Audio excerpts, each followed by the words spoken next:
This is Pod Populi, podcast for the people.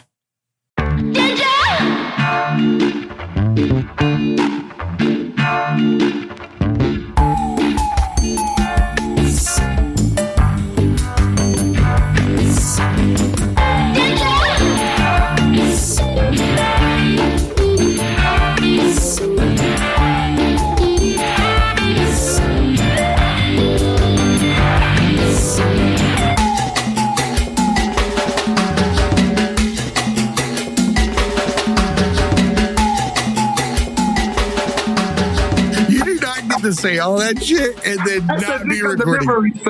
What did you say that app was? I said it's called Sniffies. Sniffies? And I've been trying those motherfuckers to like with your nose? Like you're sniffing for dick. Oh my God, dude. Welcome to the Tragedy Academy, a show created to bridge societal divides in a judgment-free zone using candor and humor. Like this, bro. Like this. Okay, so everybody, you're hearing Hernando Del Castillo, comedian from Miami, former guest. He is a alumni, hasn't been on the show in probably like 3 or 4 years. And you came in hot, just dropping D-bombs right out the gate. Didn't even hear me introduce the show. So if you notice that, he just fucking ran right through me like a fucking freight train, just screaming the D word all the way through. It's kind of great. It's kind of like that one kid in class that it's like you're learning about something that's very profound and he just screams like Tourette's. After rest of the dick. What?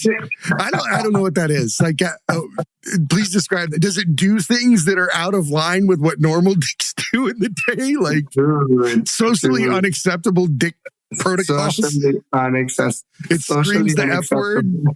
Yes, the F word. Jesus Christ, man. Dude, it's so great having you back on. I haven't really got to spend time with you in so long. We chatted when you had the flu. It looked weird. You were holding the phone like a sick teenage girl, like above yourself. You're like, oh, God, I'm so sick. I'm so sick. Do you get all like super needy when you're sick? Yes. You do? I'm a baby. Oh, no. I'm a total baby when I get sick. My Colombianness comes out and I get like, I want like sancocho. Like, I want like sancocho like every day. Like all the time. I tell my mom to like cook it. She's like, you gotta cook sancocho. I'm like, go to the kitchen, woman. To be a fly on the wall with you and your mom having conversations, I think would be amazing because the first time we talked, I had asked you, I know what it was. I had asked you what was harder. Or actually I said, I was like, how hard was it coming out gay in a Hispanic family? Right? Because I forget what we were talking about, but I said that. And you actually said it was harder coming out comedian. Yeah, it was. Oh my God, so bad. It was like worse than when I came out gay. Like she literally like had moments when I told her I wanted to be a comedian. She's like, you went to college. You went to college. Now, your mom is from Colombia, correct? Yeah, she's Colombian. Oh, yeah, you're a first generation immigrant. All my family, like that's my mom are Colombian. We're Colombian. She's like, I did this shit for you, and you're gonna fucking go tell dick jokes. That's what she said. That is what she said. I suffered in this country. I came to this country to give you a better life, and you want to tell dick jokes?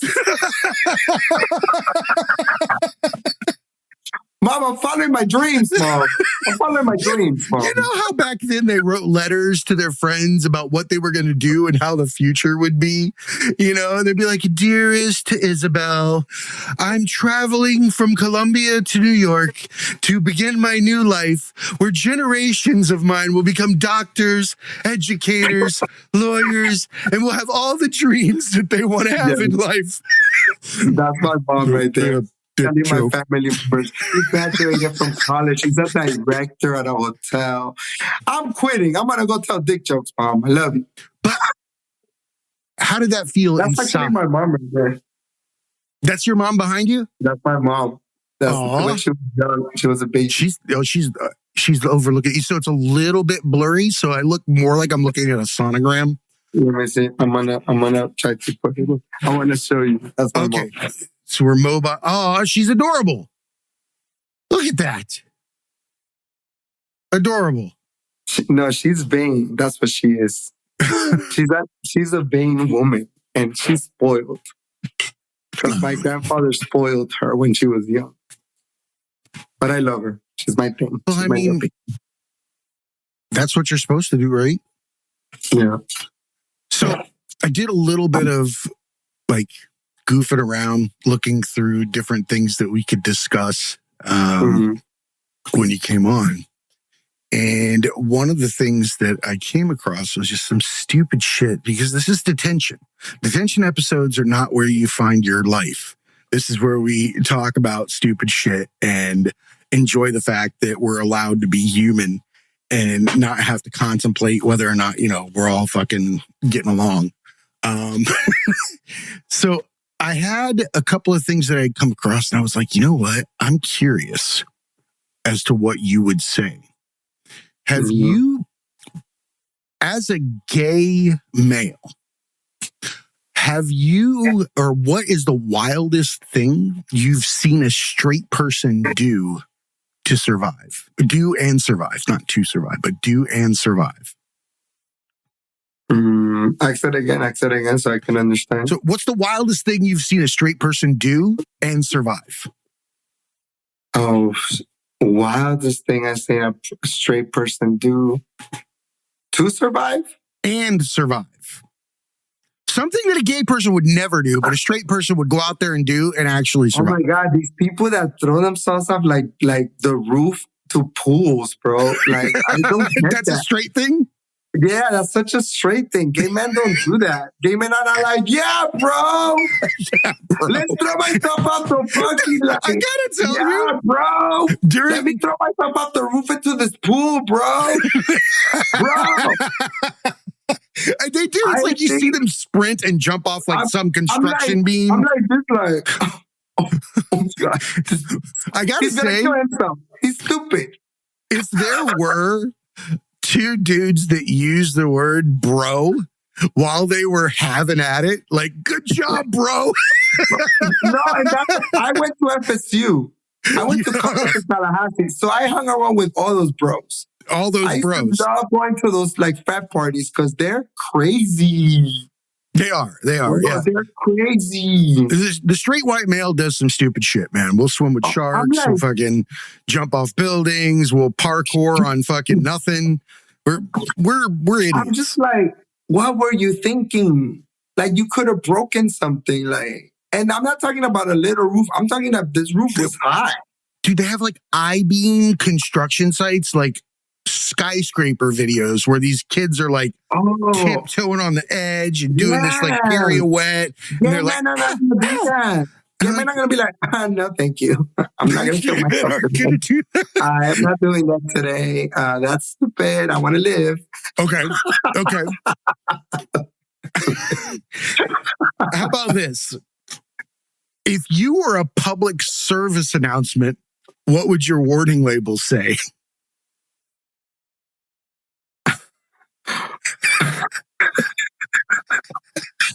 First of all, we'll say warning. Like, it would start with warning. What kind of warning? What color is the label? It's like purple. It's purple?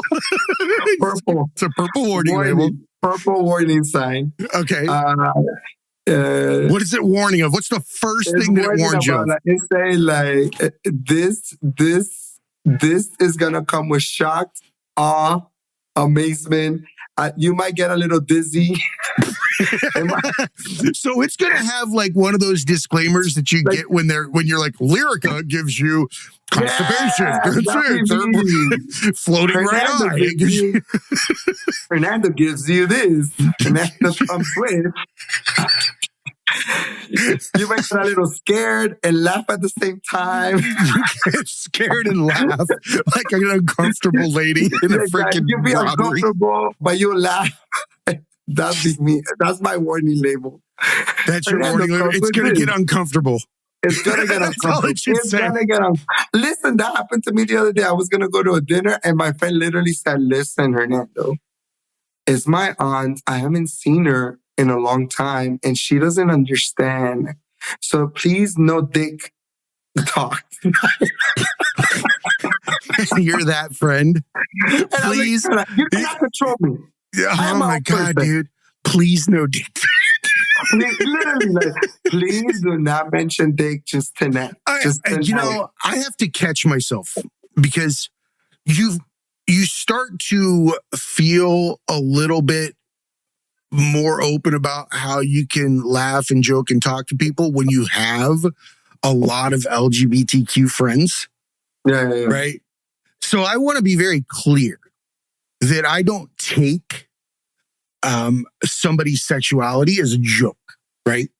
Because I'm a straight white male with glasses, man. I might as well just be the fucking number one hated product on the planet at the moment, right? Yeah. But I don't try to purport that I know or feel things that I have no experience with, except for being bullied for gynecomastia as a trans kid in a southern town, right? In the 90s. Shit thrown at me and there's a reason why this show loves the LGBTQI community.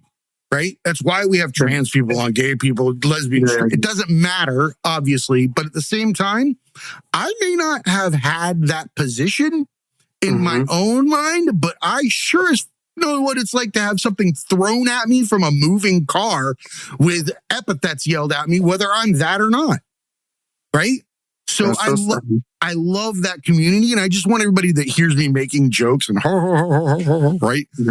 It's something that is very important to me. It's near and dear to my heart and will always be that. I mean, my son's got 2 godfathers, right? Yeah. So I just want to be clear. I respect that, and I respect you and the work that goes into being. As a community, like, not take ourselves so seriously, because lately it's been so serious. Right. I feel like I'm doing a defensive mechanism. People are just becoming just like so serious about like just these, like the other day, the word fag, like it got like thrown at me. And I was like, not thrown at me, like I was like the word That's fag. Old school, man. It's an old school word, but like the way that people are using it, like now, these kids, they're like turning into like, it's not a word that's insulting.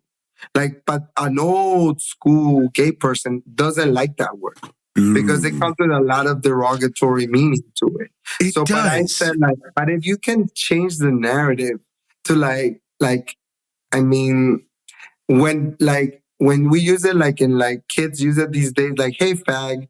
Like, they're not saying it like, oh, I'm trying to insult you. Is that word back on the rise? Because I can tell you, I firmly would admit to it and not proud of it in any way, shape, or form. But I abused the shit out of the F and R word in the 90s like nobody's business. But I didn't use them as ways to hold people that are actually those intended audiences. Like, I would never call a gay person the F word back then. We used to just say that word as a way to say, like, stop being a whatever, but you're being an idiot. And like, I sound like I'm justifying shit. Fag all the time, like, oh, you're being a fag. Like, you're saying like that, like, oh, you're being a fag. I'm perpetually immature, right? So unless somebody is trying to hurt someone's feelings and they call them that word, gay or straight, because I've had my gay friends will call each other that out of freaking just telling they're being whatever. And I laugh. Because like somebody said the P word and I'm 13. Like every time. I just think it's funny. Like sometimes it's like my friend's like, oh, whatever, fag. Like, and he says it like in like not a mean way. He says it like in like a kind of like, hey, like what's up? Like, okay, like it's like in Colombia, like calling each other like marica, like which is like fag. Marica is fag. It's like a loving thing. My aunt calls me marica. My aunt says, "Kyo marica." And she says, "What's up, fag?"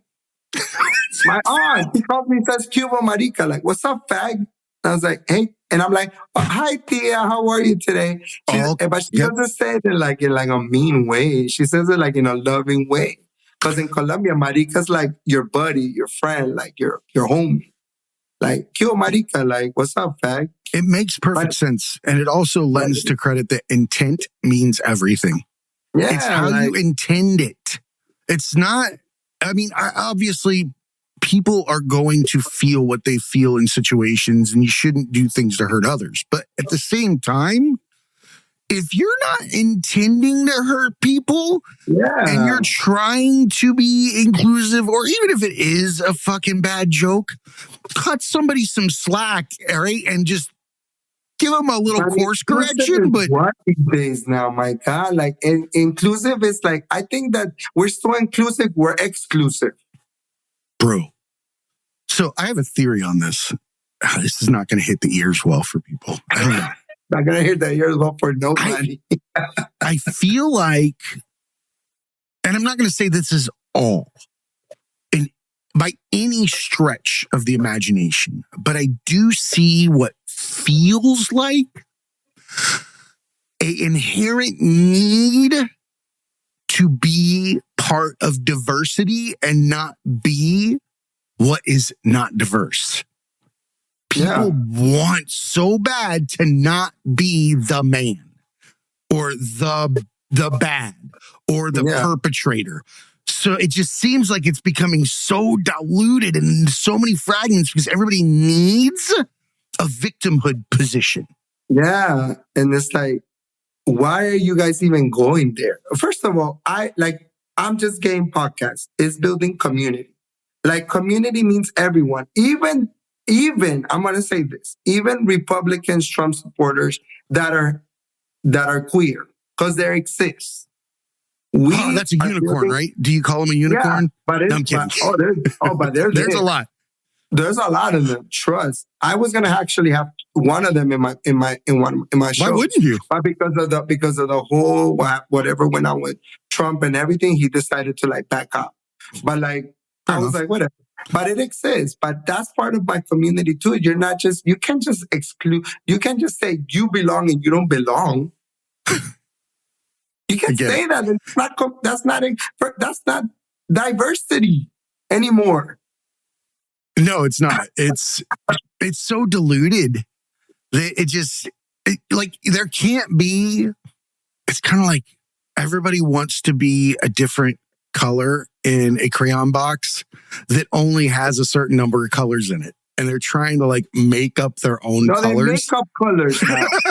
This is a new color. This is my new color. I'm chartreuse brown, or whatever. I mean, I'm not going to say that I don't respect people with their pronouns and any of that stuff. But you got to give me grace, even as a gay man, to understand that I might not be using them correctly all the time. Because I wasn't brought up like that. So this is kind of something new to the community where we're using all these pronouns like they, them, all that stuff. And it's hard for me to even, you got to give me grace. Bro, I've had head injuries. I barely remember my neighbor's name, let alone reprogramming my pronoun usage that I learned in second grade.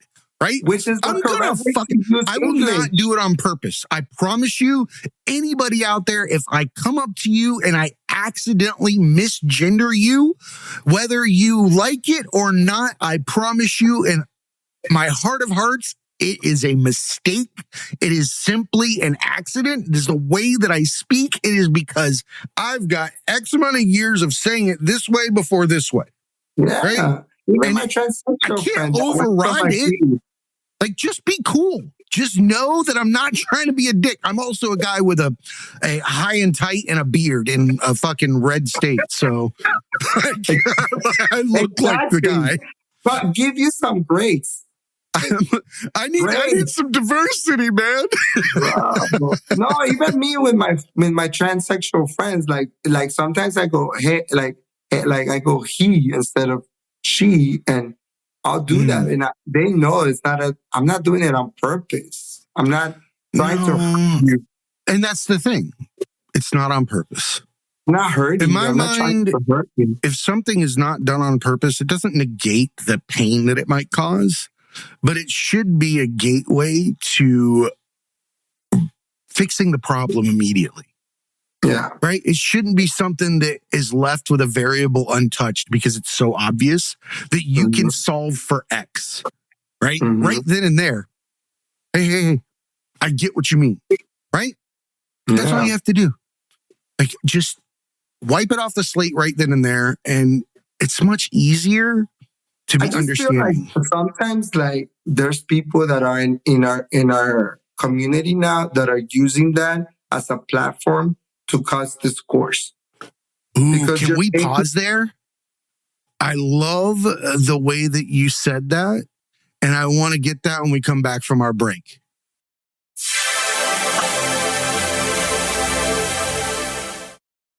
So tell me about the discourse. I think that there's people that are going to places where there's straight people who they're putting themselves in these positions where the person doesn't know your pronouns, doesn't know who you are, doesn't know you're transsexual. And I'm sorry, the reality is that they are passing transsexuals and they are not. And so it's just, there are, like, I'm sorry, but there's people that look like women and there's men that are women that are still in their journey. So you're putting yourself in a position where you're making them, you're calling you a he, but I'm sorry, but you're in the middle of a journey to get to a point that you are a woman. So now there's people that are in these situations don't know what to call you. You're not explaining to them anything.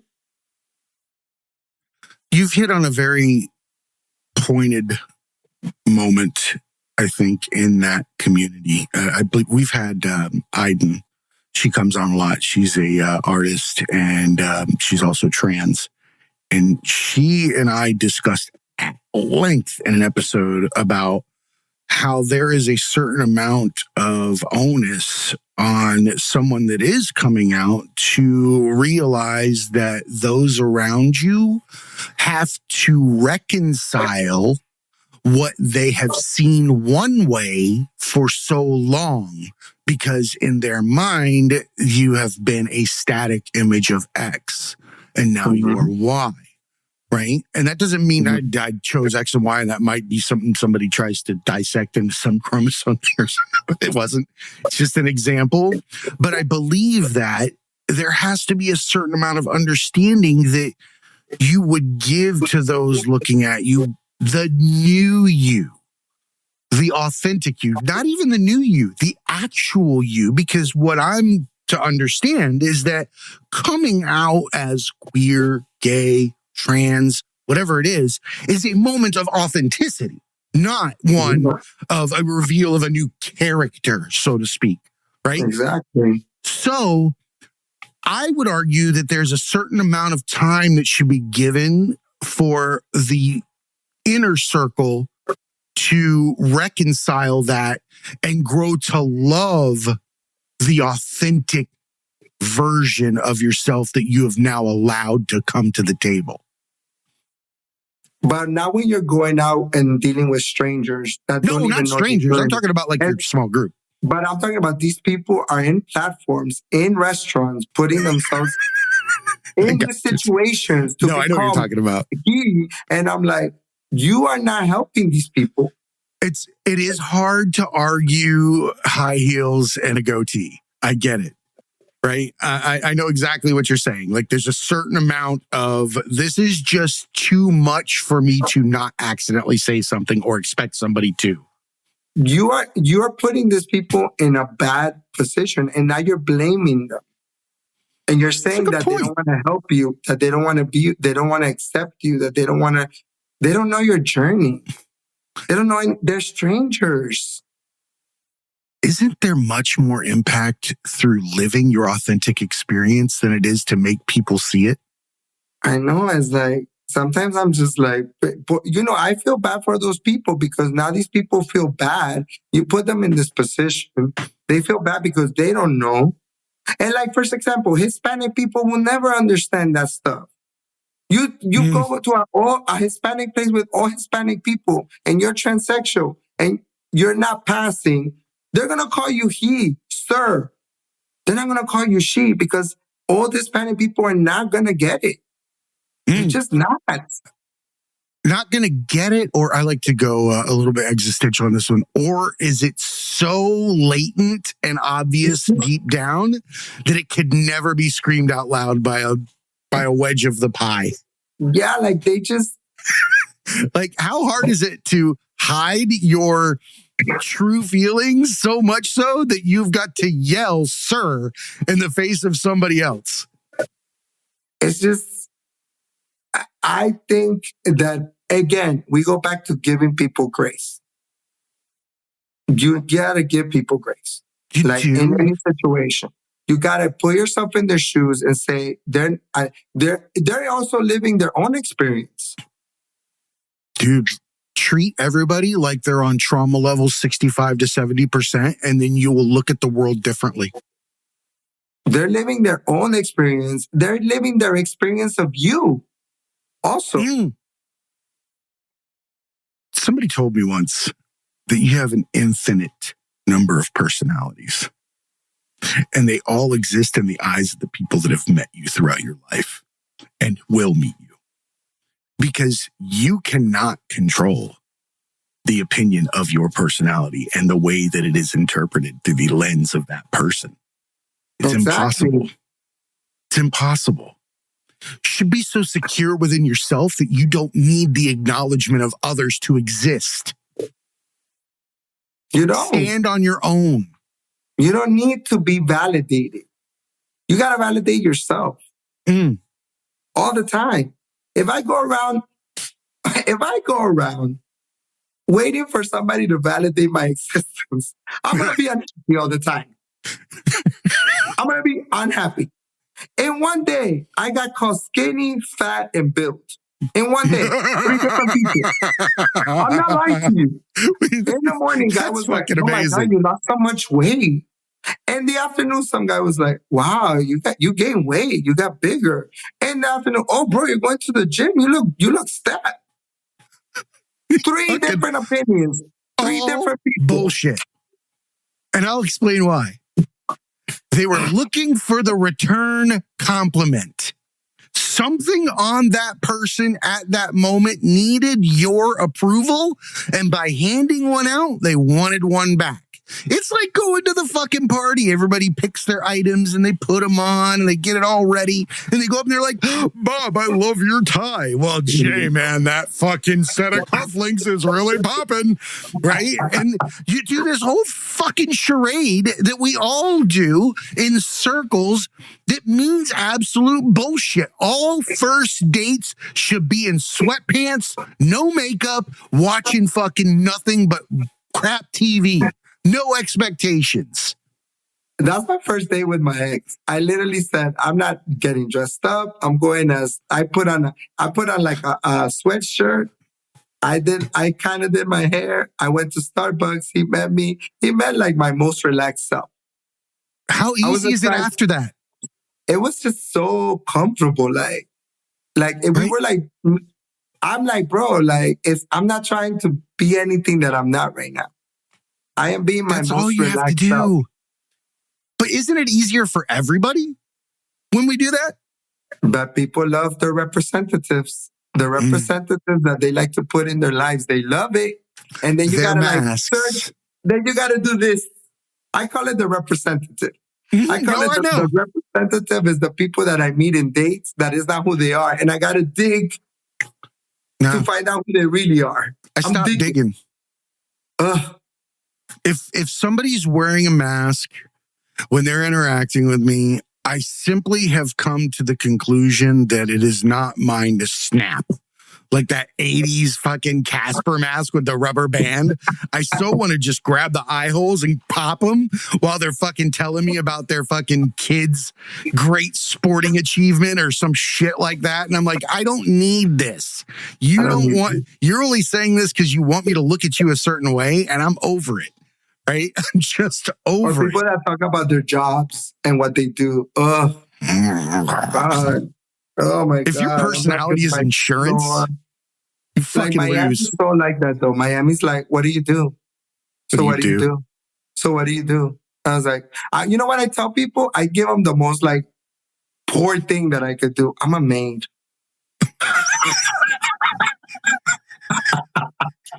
They're like, you're a what? I'm a maid. I have this really interesting job. I'm the guy that scrapes the gum from underneath the library tables. That's my only job. I'll be like, I'm a comedian. Does that come with a cardboard sign?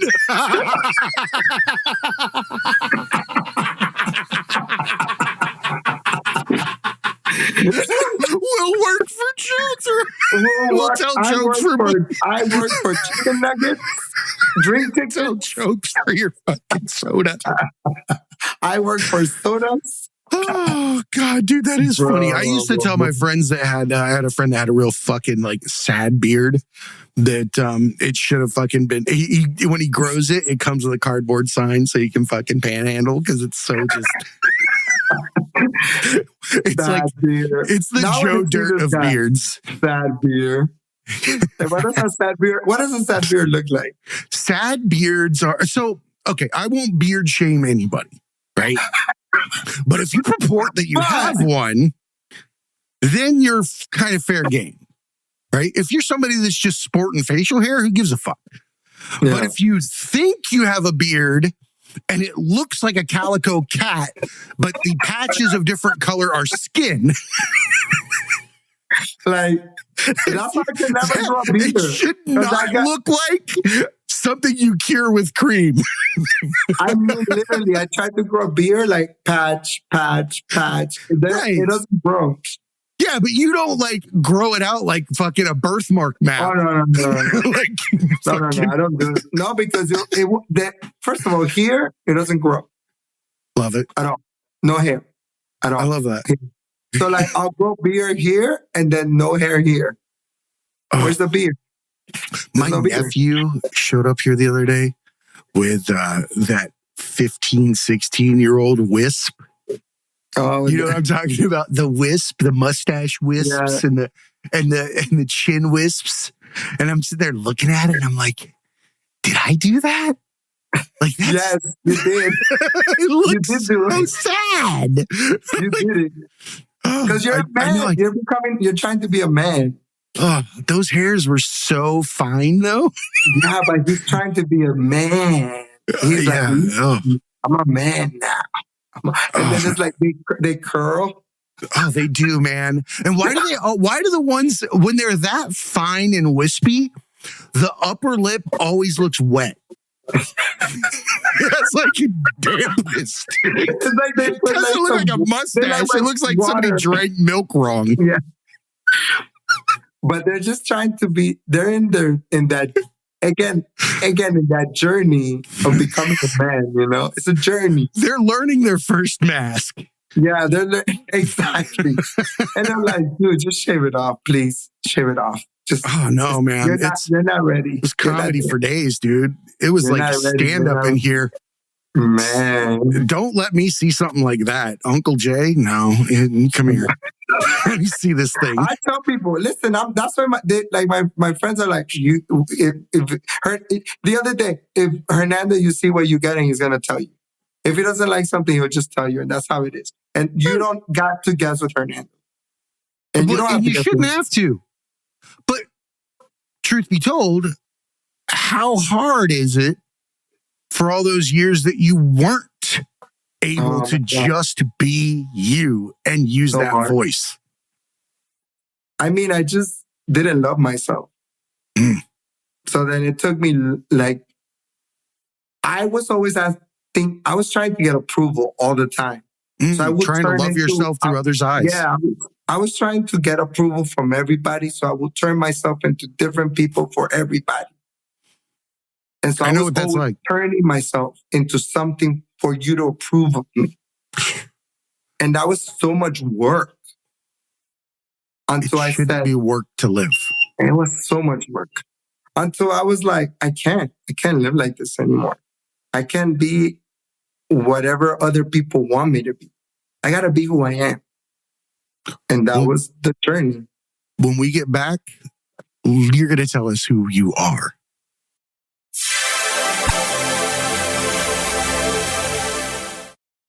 All right. Come on, Hernando. Tell us, who are you now? I'm a very proud Hispanic man. I am Amen. a very proud Colombian. I am a very proud queer gay man.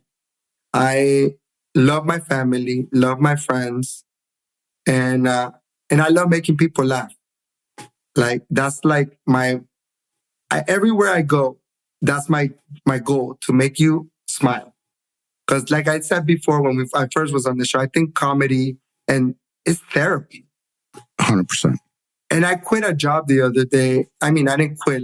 I blew up and I told them who the freak they were. I went, blah, blah, blah, blah, blah. You're cool. You suck. You suck. You did a half-baked? I did You're one cool. of those. Like, you're cool. You fuck you. Goodbye. Yeah, I did. I'm out. I did one of those. I love that. I had to. Good.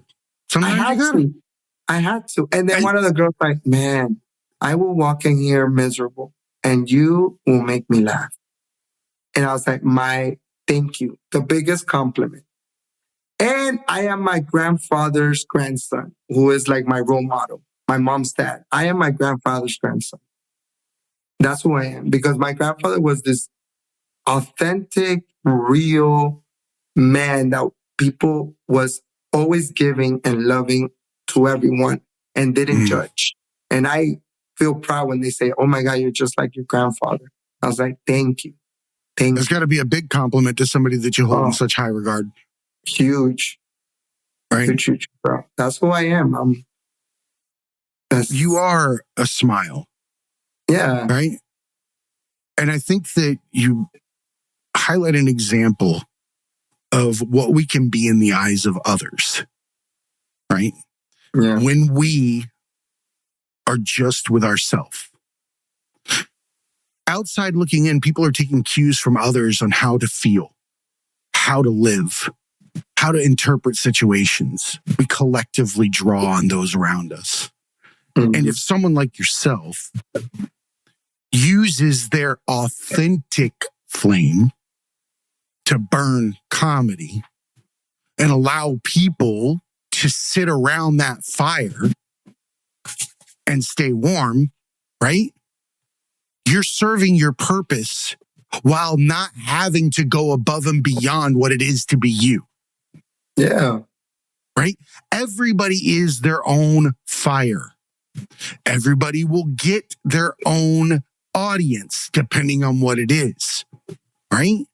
And the moment that you became that person that said, Hernando is worth loving, Hernando is perfect the way he is, and that the people that want to be around me will show up when I am me. People forget when you're not your authentic self, you're not going to get the people you want around you. You're going to get the people that are attracted to the fake person. Yeah. And the moment that I started becoming my true authentic self, friends of mine just left my life. But it was easy, wasn't it? It was like, it wasn't easy because these were people that were like family to me. Okay, so we're not talking about like the atrophy of just people. Yeah, you're talking about your nucleus. It wasn't like strangers. It wasn't like acquaintances. These were like hardcore part of my life people who all of a sudden just couldn't handle who I was anymore. Because I always had tried to be what they wanted me to be for them. And I wasn't doing that anymore. What does Hernando look like trying to look straight?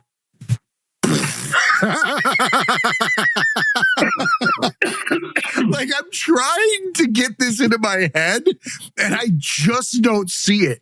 Like, it doesn't even register, which I know that I never met you the throes of that, phase of your life where you were trying to, become who you actually. Very quiet. Hernando straight was very quiet, very shy. Makes sense.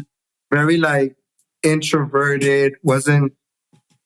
I was always inside of myself. I was never like, I wouldn't talk a lot. I would just be more pensive. So I was very dim as a straight person. as a straight person.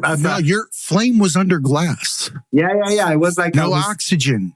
It couldn't people breathe. would ask me, I would go to gay clubs and they were like, so what are you? And I'm like, I don't know. Window shopping. For a while I was bisexual. Oh, okay. And I was bi for a while. And then finally bi for a while. I was bi for a while. And then like some dude made out with me in the club and I'm like, but dude, you're not bi. You're not bi, dude. You enjoy that way too much. And fair enough. Are a whole gay person. You're a whole gay man. I heard a comedian once a long time ago who said that he knew he wasn't gay because once a year he would suck a dick to check and he still doesn't like it.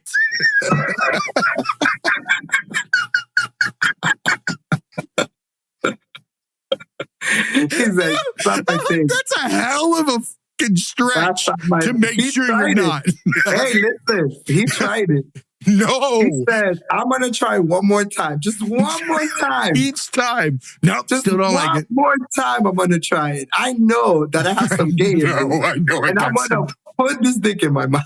Don't say that. It makes me think of that scene in, with Will Ferrell and Kevin Hart, where it's like, Get Hard, when he tries to get him in, when he's like in the bathroom stall and the guy's standing there and it's like hitting him in the face and he's like, oh, because he couldn't do it. Fucking greatest. He's like, oh, it's like mushing against the side of his face like a microphone. It's crazy. That was a great scene. But oh my God, that movie was great. Yeah, but that man, he wasn't happy either. Hernando wasn't happy. I wasn't happy. Dude, I get it. Not from a sexual orientation position or who I want to sleep with position or whatever it is. I get it because I was action figure J. I was corporate J. I was travel the world J. I was sports J. I was all those J's that were not J. Yeah. None of them. I might as well have been K's and not my own letter the entire time. I was picking different letters from the alphabet, looking for eyes on me to accept me. But to be completely transparent, I didn't know who the fuck I was. I wasn't even hiding anybody because I didn't know who I even was. I'd never had the opportunity to foster that child. Right? So it's like you walk through life thinking you got it right, but you know deep down you don't. Yeah. That's how I kind of felt. That was me as a director in a spa. Like I looked at that business card and I was like, why? I worked so hard to get here. For what? I'm so unhappy. Bro, I was a solution architect manager, making my 6 figures, doing my deal.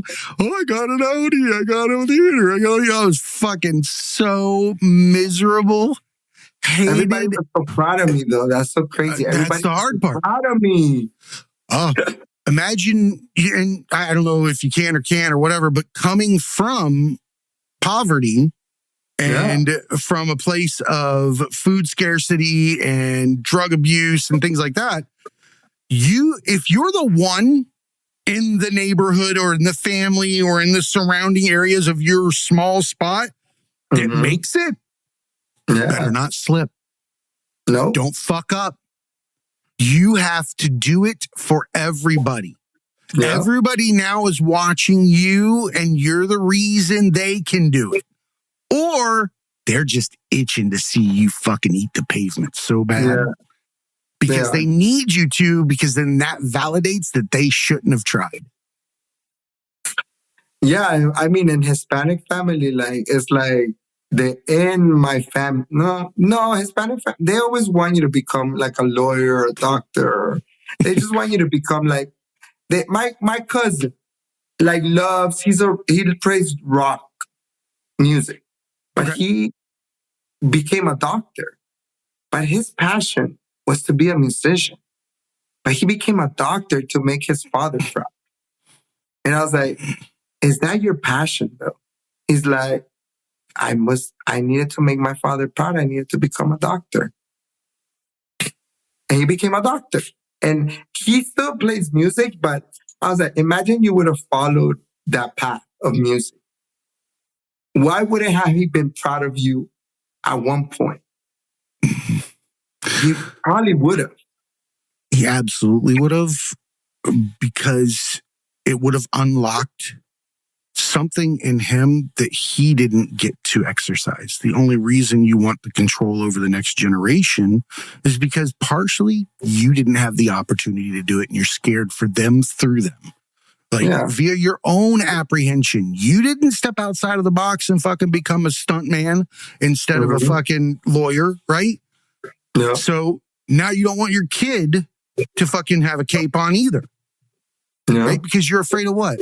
Somebody might make fun of them. Somebody might not accept it. Or like they're afraid that you're going to fail. Yeah. Fail. Yeah. To me, being made fun of is failure. Oh, and I know that sounds bad, but that's from a bullied position. No. That was a Freudian thing. I just slipped that right out there. But no, being made fun of is a very hard one for me, especially if it's pointed. If it's on point, that sucks, because I was bullied so much for so much fucking shit. But you feel that. Yeah. You'll see it in micro reactions to things. That's why I say everybody should podcast for at least a year and edit their own dialogue. Because then you start to become... I hear it myself speak.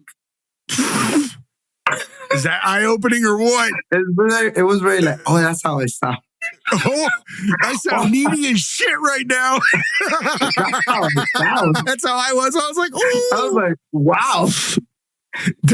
No wonder why people tell me to shut up. Exactly. I was like, wow. Oh my God, dude. So I'm Just Game is your podcast. Relaunched, revamped, out there, getting great guests. Yeah. What is your goal at the end of the day with this podcast? What are you trying to affect? What kind of change? What is the mark that Hernando wants to make? I want to build community for real. And not like this whole like transgender people here, queer people here, pansexual people here. It's like they're all like in this little it's like it's like in like high school. Yeah, like it's cliques around like the center area where they're in little spots. Yeah, I got you. I'm tracking. Thing now. It's becoming this whole like the rainbow is holding their colors to themselves. The reds are with the reds, the oranges are with the oranges, the yellows are with the yellows. That's not cool.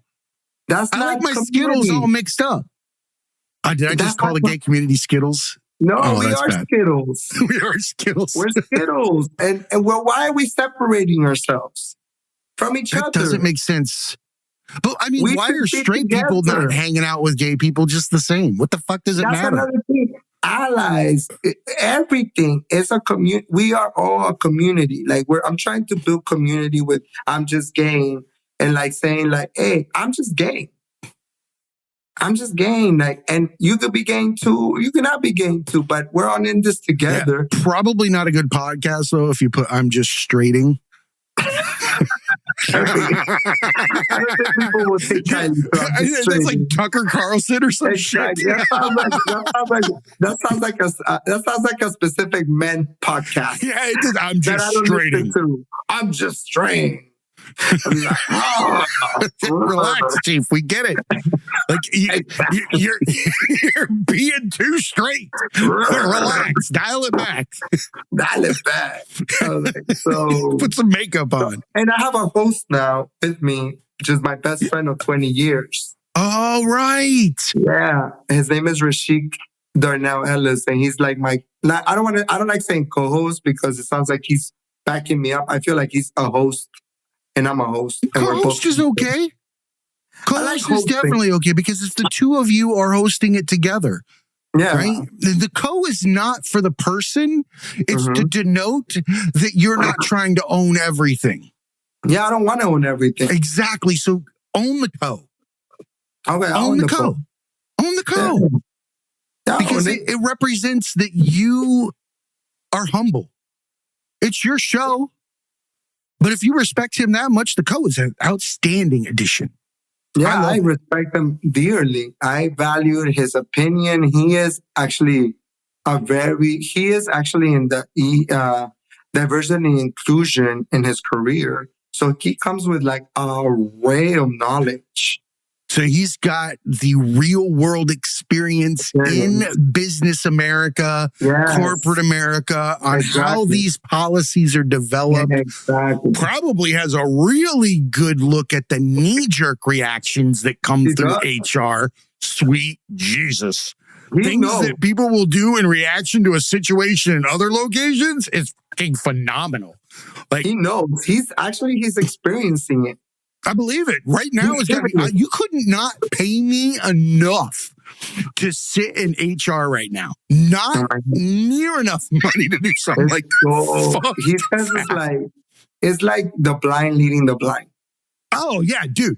Helen Keller roped to fucking Stevie Wonder and fucking Marley Matlin and fucking just senses missing everywhere. Just fucking What? What do we do now? No, hell no, dude.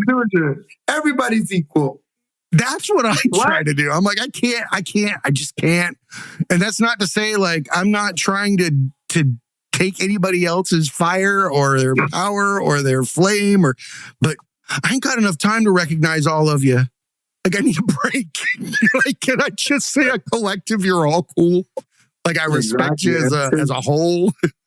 But he just comes with like this.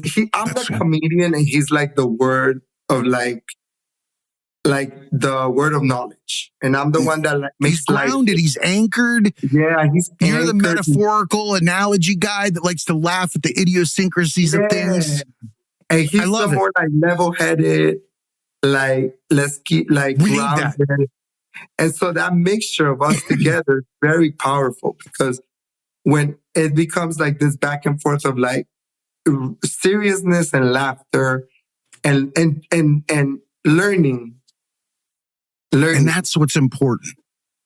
And comedy is a magnifying glass for all those small idiosyncrasies that we don't acknowledge, the implicit biases, the lenses that we lie about.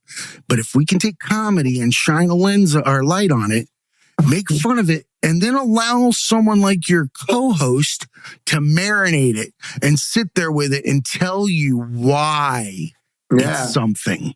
Yes. Right? I have a friend. My friend Andre. I'll call him periodically. And we'll hold, like, we've joked before, and I've joked before and said it was racist court. Right? But I call him up and I ask him, look, came into this situation. This X, Y, and Z happened. And I feel like I was given the label of somebody that I'm not.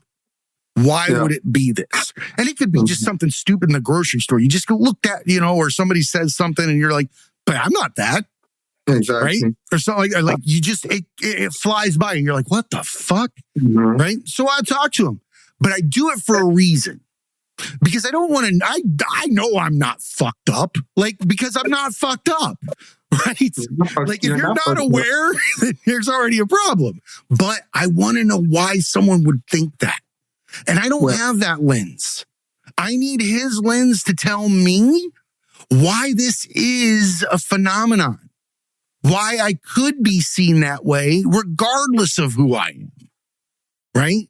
Yeah. And I love doing that. That's what part of this show is about. And then you having that ability to bring someone into your show that can give you that analytical side while adjusting to your humor and enjoying it. And the fact that you guys are already friends, love each other, and been around each other, that makes it authentic. So authentic. So, and we're actually bringing, like, he's Black, I'm Hispanic. We're literally bringing these two queer, like, combination of, like, being an African American, me being a Hispanic, and we, like, seeing how we correlate, how we're different, which I don't think I've seen that in any podcast. No, I can't say that I have.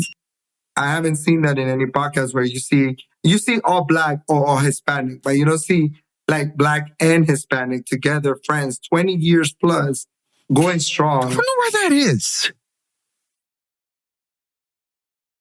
Imagine. I don't. Why is that? Exactly. All you It see is seems like podcasts like two all of the white. best kitchens and families should collide. Like, that's a mega combination.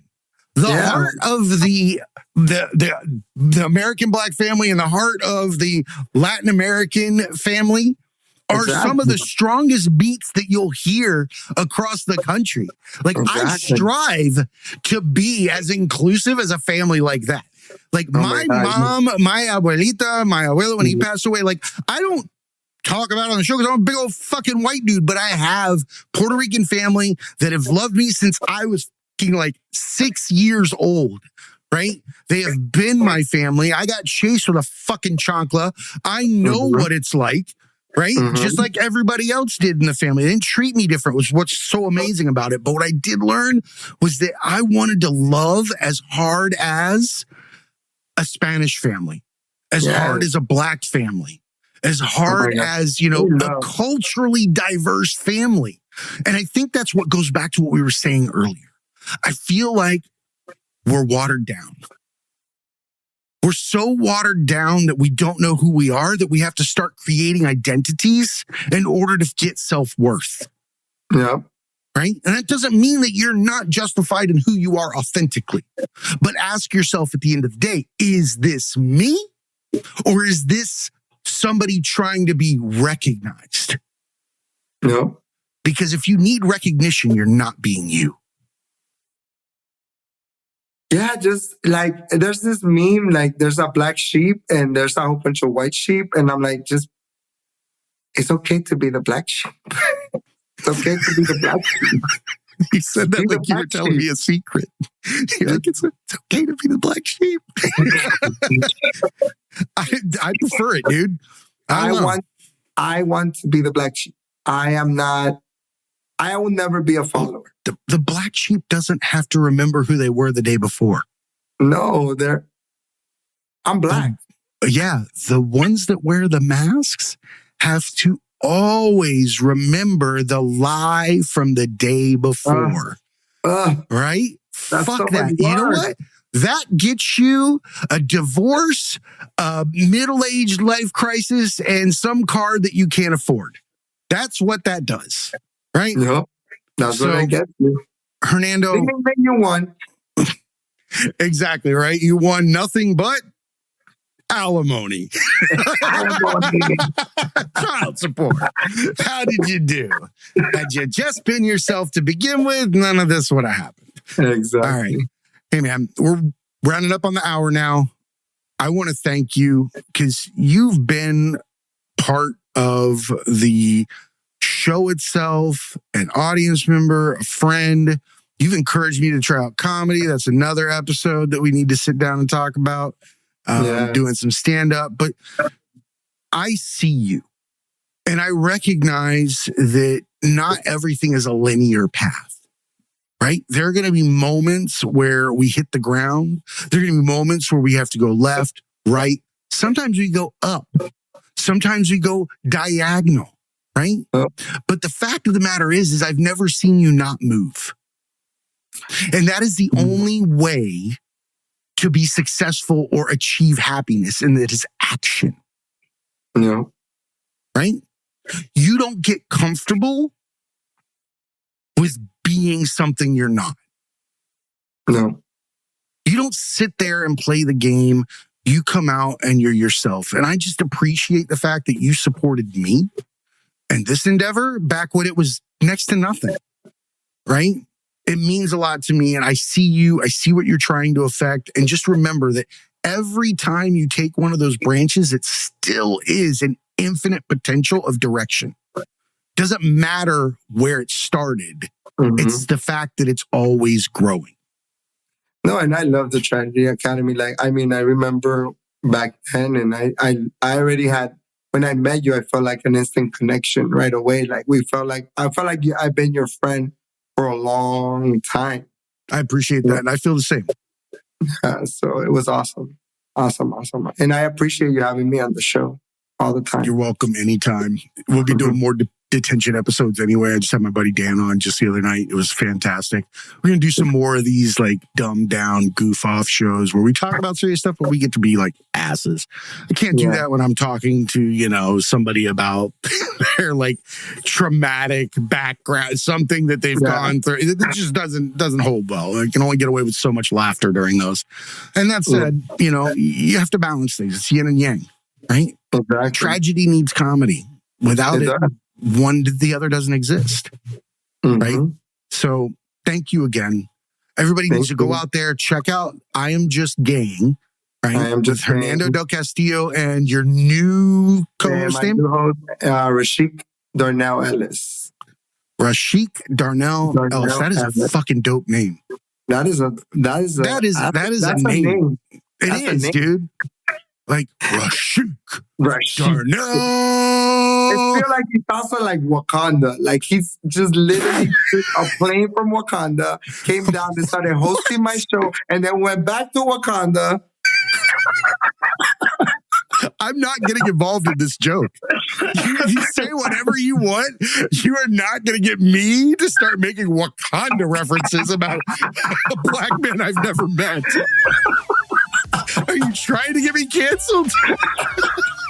Was this your whole game? You got me right to the end of this. Listen to you. I see your sabotage. No, I appreciate you, man. I love you, and you're welcome back anytime. And remember, everybody, check us out, tragedyacademy.com. Check out Pod Populi. And remember, everyone, be cool and keep learning.